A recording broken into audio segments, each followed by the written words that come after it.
Assalamualaikum warahmatullahi wabarakatuh. Wa qala Allah azza man qail inna anzalna qur'anan arabiyyan la'allakum ta'qilun. Wa qala nabiyuna Muhammad sallallahu alaihi wasallam ahibul arab li thalathin li anni arabiyun wal qur'anu arabiyun wa kalamu ahlil jannati arabiyun. Asyhadu an la ilaha illallah wahdahu la syarikalah wa asyhadu anna muhammadan abduhu wa rasuluh arsalahu bil huda wa dinil haqq liyudhhirahu ala dini kulli walau karihal musyrikun. Ikhwani fil iman, teman-teman yang saya hormati, pada kesempatan kali ini kita akan berusaha untuk belajar bahasa Arab bersama. Kenapa kita harus belajar bahasa Arab? Karena Al-Quran sendiri, seperti yang kita sebut di atas dalam surat Yusuf ayat yang kedua, Allah menetapkan bahwa Al-Quran diturunkan dengan bahasa Arab. Tentu hal ini mengandung pelajaran yang sangat besar dan penting memahami bahasa Arab. Kenapa dipilih oleh Allah dengan bahasa Arab itu? Di samping memang itu bahasa wahyu, tetapi juga bahasa yang dipakai oleh Al-Quran, oleh hadis dan sunnah, ataupun kitab-kitab yang dikarang oleh para ulama-ulama terdahulu. Nah, oleh karena itu penting sekali, sehingga sampai Rasul Muhammad SAW diriwayatkan oleh Abdullah bin Abbas, dikeluarkan oleh At-Tabrani dan juga Al-Hakim, termasuk juga As-Suyuti, menyebutkan bahwa cintailah, pelajarilah bahasa Arab itu karena 3 alasan. Ada 3 alasan, kata Nabi, mempelajari bahasa Arab itu. Yang pertama, li'anni arabiyun, karena saya orang Arab. Di mana bahasa yang dipakai oleh beliau setiap hari adalah dengan bahasa Arab.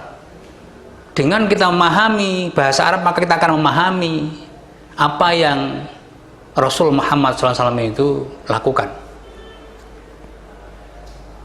Kemudian yang kedua, bahasa yang dipakai Al-Quran juga bahasa Arab. Dengan kata lain, bahwa untuk bisa memahami Al-Quran dengan segala keunikan dan juga keagungan sebagai mukjizat, maka dengan bahasa Arab ini pintu awal untuk bisa dibuka. Meskipun banyak juga hal yang bisa kita tempuh, tetapi bahasa Arab ini merupakan pintu masuk untuk bisa memahami Al-Quran, wahyu Allah yang diberikan oleh Allah kepada Nabi Muhammad SAW untuk mengatur hidup dan kehidupan ini. Dan yang ketiga adalah wa kalamu ahlil jannati arabiyun. Komunikasi yang dipakai oleh penduduk surga itu bahasa Arab. Nah, artinya ini bahasa surgawi. Kalau kita mengenal juga dalam bahasa Jawa itu misuh-misuh misalnya, atau marah, tapi marah dengan bahasa Arab itu agaknya tidak begitu kita kenal. Meskipun ada juga. Karena itu Nabi sampai mengatakan la taghdab, jangan sampai marah. Tetapi karena ini bahasa resmi penduduk surga, ya berarti kita sudah mencoba untuk mengawali pilihan kita di surga, karena komunikasi yang akan kita pakai adalah bahasa Arab. Kemudian alasan yang berikutnya, Umar ibnul Khattab mengatakan beliau sampai memutuskan bahwa mempelajari bahasa Arab itu hal yang sangat urgen dan penting, karena itu bagian dari agama itu sendiri. Akhrisu ala ta'allumil lughatil arabiyyati fa innaha juz'un min dinikum. Semangatlah, belajarlah, pelajarilah bahasa Arab, karena mempelajari bahasa Arab itu sudah merupakan bagian daripada agama itu sendiri. Dengan kata lain pula bahwa dengan bahasa Arab itu akan masuk pada pemahaman agama Islam yang original.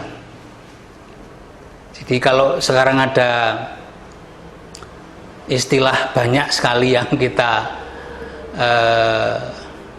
saksikan atau kita dengar di sosmed, itu ada Ustadz majalah, ada Ustadz Google dan sebagainya, itu di luar jangkauan kita. Tapi ketika kita sudah memulai mau belajar dengan bahasa Arab, dengan segala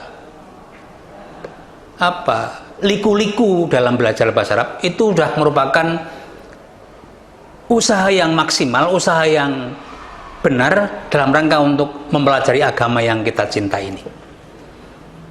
Teman-teman sekalian yang saya hormati, jadi saya bukan yang terbaik, tetapi saya mau belajar dengan teman-teman meskipun dalam usia yang sudah cukup tua, tapi mau belajar, karena sungguhnya belajar tidak ada waktu yang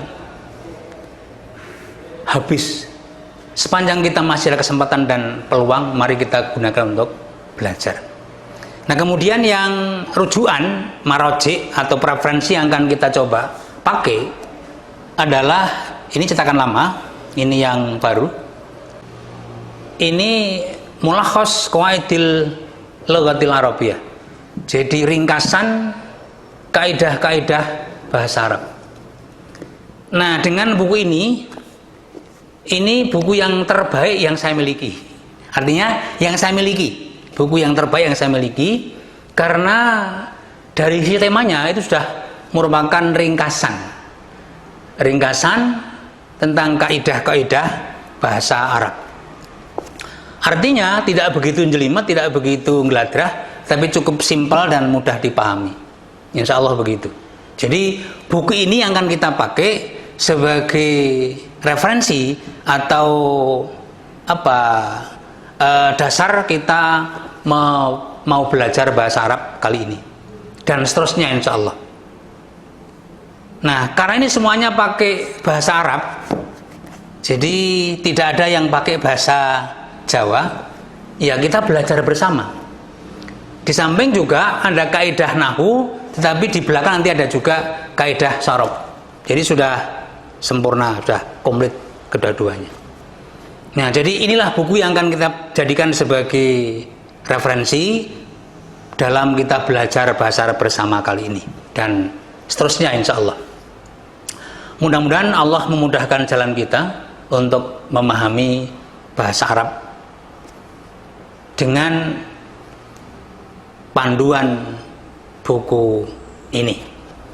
Dan ini nanti bisa kita lihat bersama-sama ketika teman-teman sudah memilikinya. Nanti bisa kita lihat, bisa kita pelajari bersama di setiap minggu sekali. Nah, teman-teman semua yang saya hormati, jadi itulah urgensi kepentingan kita belajar bahasa Arab. Satu sisi memang itu bahasa wahyu, jelas. Inna anzalnahu Qur'anan Arabiyyan alam ta'qilun, agar kita mempelajari bahasa Arab la'allakum ta'qilun. Satu sisi Rasulullah sudah menyampaikan nasihatnya agar bahasa Arab kita pelajari karena tiga alasan tadi. Jadi karena beliau adalah orang Arab, sehingga untuk memahami seluk-beluk beliau, sunnah beliau, itu lewat bahasa Arab.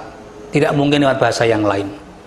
Kemudian yang kedua adalah bahasa yang dipakai Al-Quran juga bahasa Arab. Lebih-lebih komunikasi resmi yang dipakai penduduk surga adalah bahasa Arab. Nah, sehingga sampai Umar Ibn Khattab menyimpulkan supaya harus semangat mempelajari bahasa Arab dengan sungguh-sungguh, karena belajar bahasa Arab itu berarti sudah mempelajari sebagian daripada agama Islam itu sendiri. Oleh karena itu jamaah sekalian, jangan merasa kita bahasa Arab itu sulit. Iya, karena itu harus kita pelajari. Insya Allah ketika kita ada niatan kuat untuk itu, tidak ada di dunia yang sulit. Di dunia yang ada itu hanya kebiasaan. Ketika kita terbiasa, insya Allah yang sulit pun akan mudah karena sudah terbiasa. Kemudian yang terakhir, setelah urgensi kita belajar bahasa Arab, kemudian referensi yang akan kita pakai, dan yang ketiga faedah manfaatnya. Jadi kita belajar bahasa Arab ini bukan untuk komunikasi, tetapi harapannya supaya nanti teman-teman setidak-tidaknya kita bisa membaca Arab gundul, katakan begitu. Karena kok idenya sudah jelas, kapan harus dibaca U, kapan dibaca I, dan kapan dibaca A. Itu kok idenya sudah jelas. Dengan kata lain, tujuan kita yang paling utama nanti supaya teman-teman diharapkan nanti akan mampu membuka kitab-kitab klasik, membuka kitab-kitab rujukan yang notabene tidak berharokat. Itu tujuan yang hendak kita capai. Kalau untuk tujuan komunikasi, untuk muhadasah, itu agaknya harus ada lawan yang kita ajak bicara. Tetapi kalau untuk membaca kitab gundul, kitab klasik, kitab induk, insya Allah sepanjang kita pahami betul, meskipun tidak apal, tapi memahami kaidah-kaidah nahwu dengan benar, insya Allah kita mampu membacanya. Tentu hal itu saran saya, kita harus banyak kosakata. Maka mulai sekarang kita usahakan supaya di di medsos juga sudah ada namanya kamus Arab. Tetapi seyogianya kalau punya ya kamus yang bisa kita pegang seperti buku ini, sehingga kita bisa buka setiap saat untuk agar kita bisa memperbanyak kosakata. Jadi rahasianya adalah kosakata yang akan kita coba kuasai adalah lingkungan. Kira-kira lingkungan kita yang ingin kita kuasai itu apa saja. Misalnya masalah badan kita. Kita harus tahu semua bahasa Arab tentang mata, hidung, telinga, gigi, mulut, tangan, perut, dan seterusnya. Itu tahu bahasa Arabnya apa. Jangan sampai ada yang tidak tahu. Kemudian lingkungan keluarga, bapak, istri, anak, kakek, nenek, cucu, itu bahasa Arabnya apa? Dan juga lingkungan sekitar kita, mungkin di sekolah, lingkungan sekolah, lingkungan kantor, dan lain-lain. Itu bisa diungkap, dan itu rahasianya kita memperbanyak kosakata. Maka jangan jemu-jemu ketika belum tahu, kok nggak bawa kamus, ya tanya kepada orang yang tahu itu bahasa Arabnya apa. Demikian seterusnya. Semoga dengan begitu maka kosakata yang banyak itu akan sangat membantu kita dalam rangka nanti kita membaca buku atau kitab induk atau kitab rujukan itu mudah. Karena apa? Dari satu kata menjadi berubah 14 itu ketika sudah tahu basicnya mudah gitu.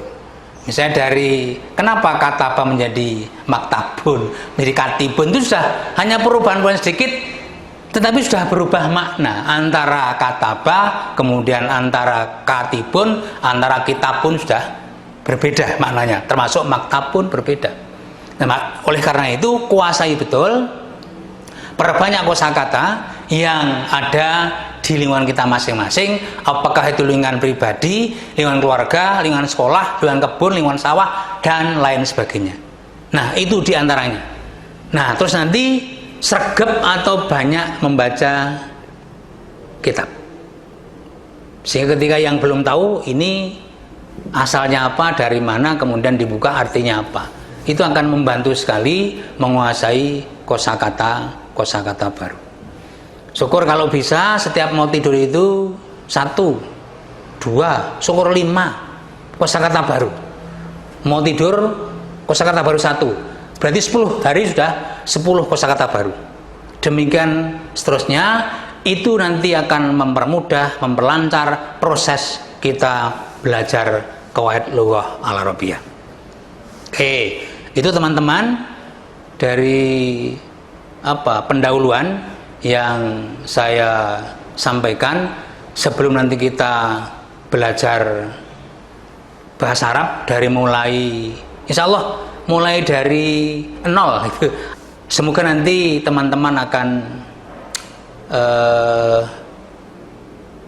akan menemukan jawaban dari kegundahan atau mungkin pertanyaan selama ini, apakah benar bahwa belajar bahasa Arab itu sulit. Sungguhnya menurut saya tidak ada di dunia ini yang sulit apabila kita mau belajar. Kalau belum dicapai hari ini, insya Allah besok, demikian seterusnya, lusa, dan seterusnya. Tetapi jangan kemudian hari tidak paham kemudian terus mundur, itu berarti sudah kalah sebelum bertanding. Saya kira itu dulu sebagai pendahuluan.